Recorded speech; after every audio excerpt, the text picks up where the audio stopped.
This short guide is designed to help you and your baby get the most benefit out of breastfeeding. While this is a really natural process, there is still a great deal to be learned from the experiences of all the mums, so we will offer advice to help you make this a successful and rewarding experience for you and your baby. When you breastfeed, just make sure that you're in a nice comfortable position, that's something that's comfortable for you, that's not going to give you a stiff neck or just hurt your back or any way like that. So cushions are actually quite good, which we've got here. What about clothing? What sort of clothing have you got? Do you find the best to breastfeed with? Buttons down. Yeah. But this has got a clip like a feeding bra. And it's actually quite easy, isn't it? And quite accessible. Yeah. Okay. Shall we see if he's ready to feed? And position him right to go on the breast. So what you want to try and do is to position his tummy against your tummy and have his nose almost parallel to your nipple. Okay. And then hopefully what he should do is just open his mouth.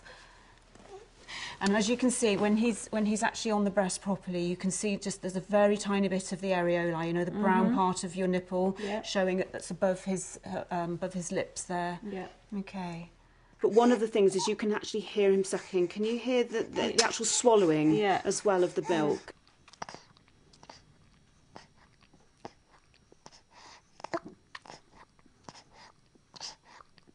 And also you'll notice that his bottom lip is curling downwards, and that's to ensure that his tongue's underneath the nipple and not over the top of it.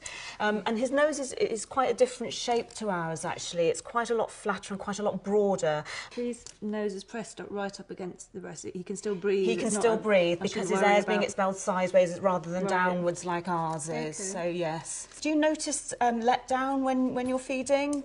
I don't actually. You don't? No, you never. don't sort of feel that tingling in your breast, because it is something that is quite common, and you can actually feel the breast tingling. Yeah. It's actually pushing the milk forward into the nipple I as he's usually just sucking. know because my breast leaks. Yes, so and that's one of the things from the letdown reflex. Actually, it's pushing the milk to the nipple, and you know it can leak as well. Right. Okay. Generally speaking, how long does he feed from the breast when? That's something I wanted to ask you actually. He might only have 10 minutes. Okay. A 10-minute feed altogether. Sometimes he'll go back on. Sometimes he won't. When you say he's only having 10 minutes, sometimes does he go back off to sleep? Yeah. And how long would he sleep for between that feed and the next feed? I mean, it really depends.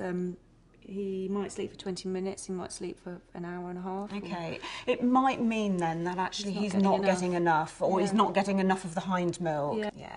I mean, the thing you can try, and I mean, he's beginning to sort of go off to sleep there now, is maybe just to sort of tickle his cheek, tickle his toes sometimes, just to keep him awake and keep him interested in the feed.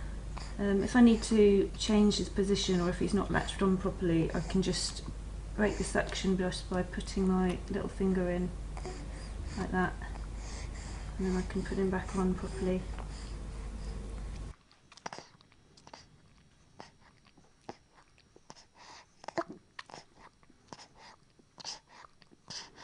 The foremilk is at the start of the breastfeed, and this milk is actually very watery, and it's used really to quench the baby's thirst to start the feed off. This roughly goes on for around about 5 minutes into the breastfeed, and then as the feed progresses, you start to draw out the hind milk. There's a lot less of this milk, but it's actually very high in calories and fat as well, so it's there to satisfy the baby. And usually the feed, an ideal feed would be roughly about 20 minutes. Demand feeding is always the best way to feed a baby, because that sort of creates a supply and demand mechanism. And if a baby's had a really good breastfeed, at one breast, then that will actually stimulate the milk supply and maintain the milk supply. How do you know when your breast is emptied? If he's just having a 10-minute feed, do I then put him back half an hour later? Will I put him back on the same breast, or? Yes, is probably the answer that I would give, that you would use the same breast until you've had at least 20 minutes or so at that breast. And what about your diet? Are you having a good, well-balanced diet? Yeah, I'm certainly eating plenty. Good, okay. And I mean, are you eating healthily though? Yes, I'm trying to. Yeah, I mean, that's very important as well. Yes. So Max looks a very well-contented baby and a happy, healthy baby. How do you feel? I'm really enjoying it, actually. Good? It's just such a lovely feeling. Yeah, I'm really loving it. Great, well done. The Aptimal website is full of practical help and advice on all the topics covered by our video guides. You might also want to look at the forums, where you can discuss your experiences with other mums and tap into theirs. Or you can call our care line or use our live chat online to talk to our experts for advice and information.